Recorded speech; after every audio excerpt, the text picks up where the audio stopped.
الله مولانا العظيم وصدق رسوله النبي الأمين الكريم. الصلاة والسلام عليك يا سيدي يا رسول الله وعلى آلك وأصحابك يا سيدي يا رحمة للعالمين. روحانی بیماریوں اور روحانی کمزوریوں اور ان کی نشاندہی اور ان کا علاج، اپنی نیکی کی طرف رغبت اور نیکی کی حفاظت، اس کے اوپر ہم نے آپ کی خدمت میں حضرت خواجہ حسن بصری رحمۃ اللہ علیہ کے چند اقوال پیش کیے تھے، اور اس کے ساتھ حضرت فقیہ ابو لیث رحمۃ اللہ تعالی علیہ اور امام غزالی رحمۃ اللہ علیہ کے چند پیغامات جو اہل تصوف اور اہل ایمان کے نام تھے. آپ فرماتے ہیں کہ اے انسان، اپنے گناہ کے معاملے میں بہت زیادہ فکر مند رہے کہ اگر انسان سے کسی بھی قسم کا کوئی گناہ ہو جائے تو اس وقت تک اس گناہ سے توبہ کرتا رہے، استغفار کرتا رہے، کہ جب تک کہ اسے شرع صدر نہ ہو جائے کہ شاید میرا یہ گناہ اللہ کی بارگاہ میں معافی کا حقدار ہوا ہے یا کہ نہیں. پھر آپ فرماتے ہیں یہ تو گناہ کی بات ہے. حضرت خواجہ حسن بصری رحمۃ اللہ علیہ اور حضرت فقیہ ابو لیث رحمۃ اللہ علیہ فرماتے ہیں، آپ فرماتے ہیں کہ جو نیکی انسان سے سرزد ہو، جڑا بندہ نیکی کرتا ہے، تو آپ فرمائیں کہ خالی نیکی کر کے یہ مطمئن نہیں ہو جایا کرو کہ بعد یہ ہم نے نیکی کر دی تو ہم نے کوئی بس بہت بڑا وہ کمال کر دیا. حضرت خواجہ حسن بصری کہتے ہیں کہ بندہ مومن ذرا غور کر، جو نیکی بندہ دنیا میں کرتا ہے تو اس نیکی کا اجر اس کو آخرت میں ملے گا، اس کا ثواب، اس کا اجر کیا ملے گا؟ آخرت میں ملے گا. تو اس میں پیغام ربانی کیا ہے؟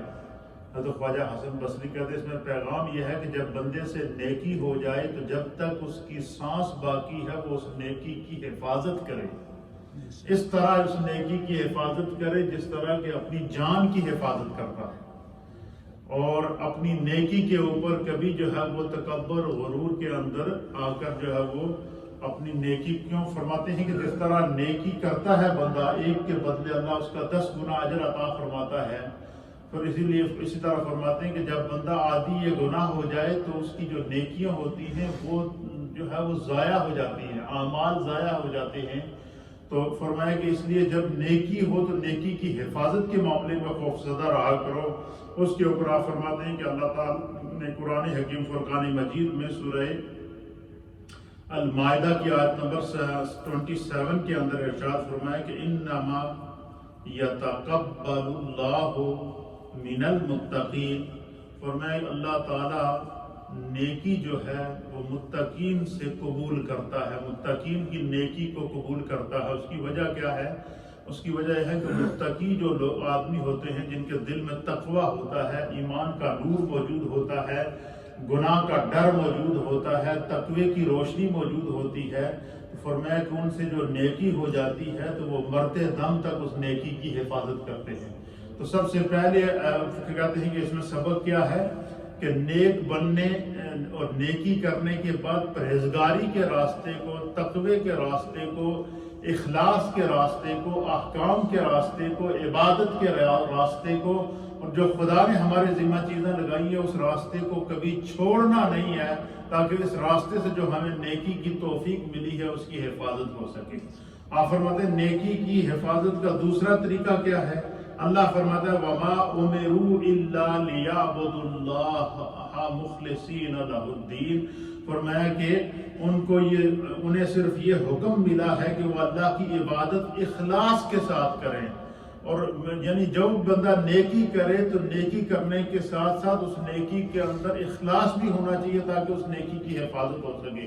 کہیں اس کا معنی کیا کہ نیکی دکھاوے سے پاک ہو، نیکی تانے سے پاک ہو، نیکی کرنے کے بعد بندہ جو ہے وہ اس کے اندر تکبر اور غرور نہ آ جائے. فرمایا مخلص جو بندہ ہوگا اس کے لیے حکم ہے کہ وہ اپنی نیکی کی حفاظت بھی کرتا ہے. تو نیکی کی حفاظت کے لیے تقوی کا نور ضروری ہے, اور نیکی کی حفاظت کے لیے دوسری چیز کیا ضروری ہے؟ اللہ نے فرمایا کہ اخلاص ضروری ہے, خلوص ضروری ہے, اور خلوص جس کے اندر ہوگا اس کی نیکی کی اللہ تعالیٰ حفاظت فرمائے گا. اور تیسری چیز کیا ہے؟ فرماتے ہیں نیکی کی حفاظت کے لیے تیسری چیز میں بھی اللہ تعالیٰ نے ارشاد فرمایا کہ من جاء بالحسنۃ فلہ عشر امثالھا, کہ جو شخص اللہ کی بارگاہ میں نیکی لے کر آ گیا, اللہ تعالیٰ وہ اپنی طرف سے بندہ ایک نیکی کرے گا, خدا اس ایک کے بدلے میں 10 گنا اس کا اجر عطا فرمائے گا. کتنا اجر عطا فرمائے گا؟ 10 گنا. حضرت خواجہ حسن بصری فرماتے ہیں کہ ایک نیکی کا اگر اجر 10 گنا ہے, اور فرماتے ہیں کہ انسان ذرا سوچ کہ وہ جو 10 گنا اجر ہے وہ ہمیں کب ملے گا؟ وہ ہمیں قبر میں ملے گا, برزخ کی زندگی میں ملے گا, میزان عدل جب قیامت کا دن لگے گا, حساب و کتاب لگے گا, اس وقت ہمیں وہ اجر ملے گا. تو اس میں پیغام کیا ہے؟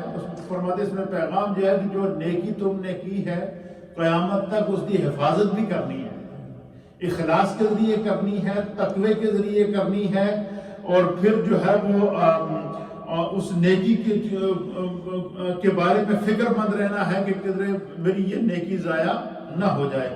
اور چوتھا طریقہ نیکی کی حفاظت کا کیا ہے؟ آپ فرماتے ہیں کہ دار آخرت میں نیکی لانے کی شرط قرار دیا گیا. فرمایا کہ اللہ کی طرف سے یہ شرط ہے کہ تھوڑیاں نمازوں کا حساب بھی, جڑیاں نمازاں دنیا میں پڑھیاں انہوں کا حساب بھی تمہارا قبر میں اور آخرت میں ہوگا. اس لیے ایک حدیث کے اندر نبی علیہ الصلوۃ والسلام نے فرمایا کہ اول ما یحاسب بہ العبد الصلاۃ. حضور نے فرمایا کہ جدو بندہ قبر بھی جاندا ہے تو سب تو پہلے اس کو جڑا سوال ہوئے گا وہ اس دی نماز کے متعلق ہوئے گا.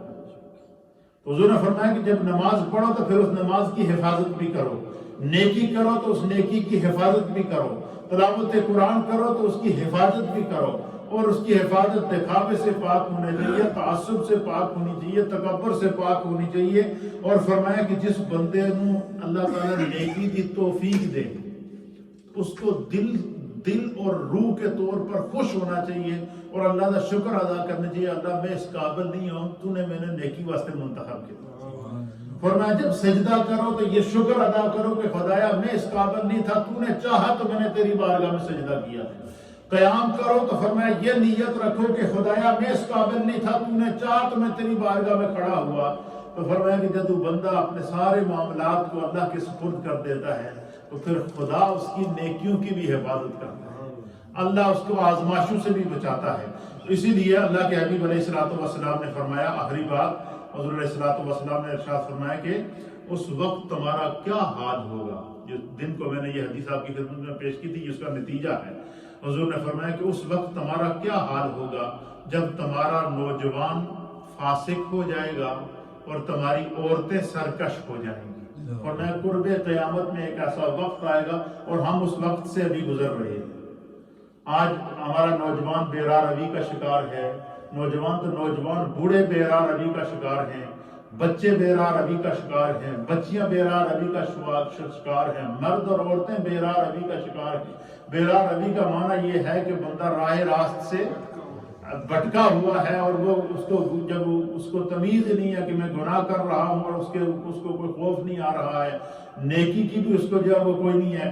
تو حضور نے فرمایا کہ وہ وقت کتنا خطرناک ہوگا کہ جب تمہارے نوجوان فاسق ہو جائیں گے, تمہاری عورتیں سرکش ہو جائیں گی. صحابہ اکرام چونکہ صحابہ نے اپنی زندگیاں تو تبدیل کر دی تھی حضور علیہ الصلوۃ والسلام کی نگاہ کرم سے. کسی نے جوانی میں زندگی تبدیل کی, کسی نے بچپنے میں زندگی تبدیل کی, کسی نے بڑھاپے میں زندگی تبدیل کی, اور اللہ تعالیٰ نے ان کی زندگیوں کو اس طرح قبول کیا کہ قرآن میں اللہ نے فرمایا کہ وَكُلًّا وَعَدَ اللَّهُ الْحُسْنَى. اللہ تعالیٰ نے نبی پاک کے 1.25 لاکھ صحابہ سے بھلائی کا وعدہ کیا, بخشش کا وعدہ کیا. تو ان کی نیکیاں بھی قبول ہوئی اللہ کی بارگاہ میں, ان کے سجدے بھی اللہ کی بارگاہ میں قبول ہوئے نبی پاک کے صحابہ کے, ان کی زندگیاں بھی نبی پاک کی بارگاہ میں قبول ہوئی ہیں.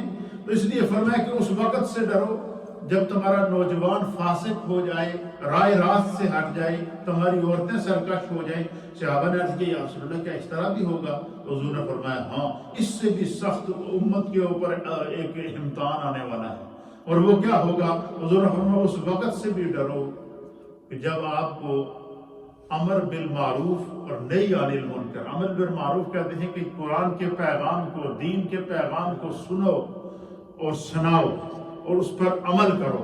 اور بندہ اگر دین کا پیغام سنے، اور دین کا پیغام ہم کیسے سنتے ہیں؟ کیا ہمارے کان میں 5 وقت کی اذان کا پیغام آتا ہے یا نہیں آتا؟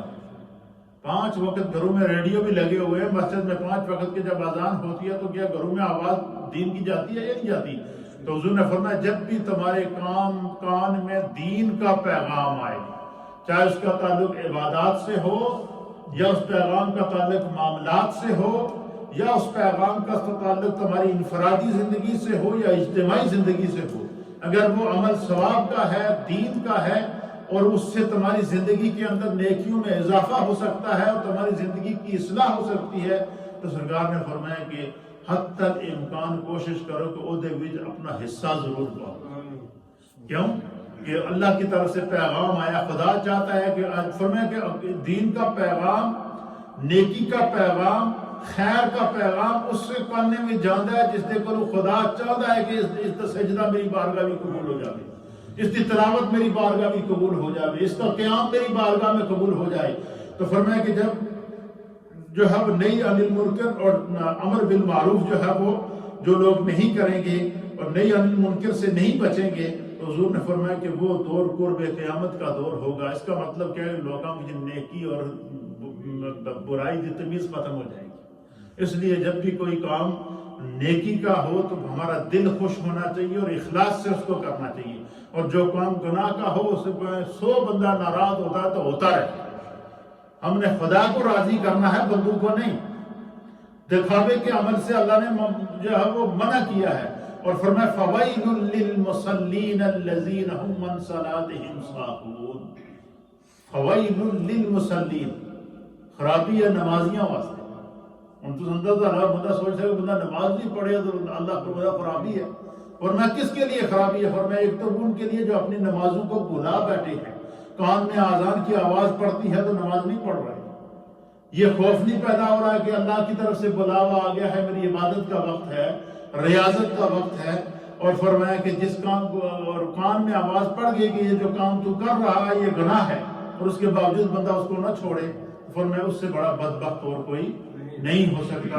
اور سرکار نے فرمایا، اس صحابہ نے عرض کیا کہ یا رسول اللہ اس سے بھی بڑا ایسے بھی لوگ پیدا ہوں گے، ایسے لوگ بھی آپ کی امت میں دیکھنے کو ملیں گے؟ حضور نے فرمایا ہاں، ایسے لوگ بھی ہوں گے کہ جن کے کان میں نیکی کی آواز پڑے گی تو ان پہ اثر نہیں ہوگا. ان کو نماز کے لیے بلایا جائے گا تو ان کو ٹس سے مس نہیں ہوگا، گھروں میں بیٹھے ہوں گے اور جو ہے وہ نماز کے لیے نہیں نکلیں گے، یا نماز پڑھنے کی کوشش بھی نہیں کریں گے، اس طرح توجہ بھی نہیں کریں گے. اور سرکار نے فرمایا اس سے بھی بڑی جو ابتلا میری امت پر آئے گی وہ کیا ہے؟ فرمایا ایک ایسا دور آئے گا کہ لوگ برائی کو نیکی اور نیکی کو برائی سمجھنے لگے، اور آج ہم اس دور سے گزر رہے ہیں. تو حضور نے فرمایا کہ ان چیزوں سے اگر آپ اپنے آپ کو بچاؤ گے تو تمہاری نیکی کی خدا حفاظت کرے گا، اور جب تمہاری نیکی کی حفاظت ہوگی تو پھر کیا ہوتا ہے؟ وَمَا تَوْفِيقِي إِلَّا بِاللَّهِ عَلَيْهِ وَتَوَكَّلْتُ وَإِلَيْهِ أُنِيبُ. فرمایا کہ پھر میری توفیق صرف اللہ کی عنایت سے ہے، اسی پر بھروسہ کرو، اسی کی طرف رجوع کرو. اس کا معنی کیا ہے؟ فرمایا جڑا بندہ اپنی نیکی دی حفاظت کرتا ہے خدا اس دی حفاظت کرتا ہے. جڑا بندہ اپنی نمازوں کی حفاظت کی فکر کرتا ہے خدا اس کی نمازوں کی حفاظت کرتا ہے. جو بندہ جب وہ احکام کی فکر کرتا ہے خدا اس کے احکام کی حفاظت کرتا ہے. فرمایا نیکی اور دین کے کام میں کوشش کرنا یہ انسان کا کام ہے جو خدا نے ہمیں توفیق دی ہے، بس جو ہمارے بس کے اندر ہے. تو فرمایا اس میں برکت ڈالنا یہ اللہ تعالیٰ کے ذمہ کرم کے اوپر ہے، وہ اس کی حفاظت کرے گا. تو اس پورے مفہوم کا مفہوم کیا نکلا کہ ہم نیکی کر کے ہم نے اس کی فکر کرنی ہے، اور گناہ کر کے توبہ کی فکر کرنی ہے.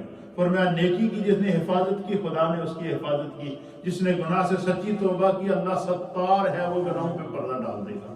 اللہ تعالیٰ ہمیں دین کو سمجھنے کی توفیق عطا فرمائے. مختصر سا ذکر اور پھر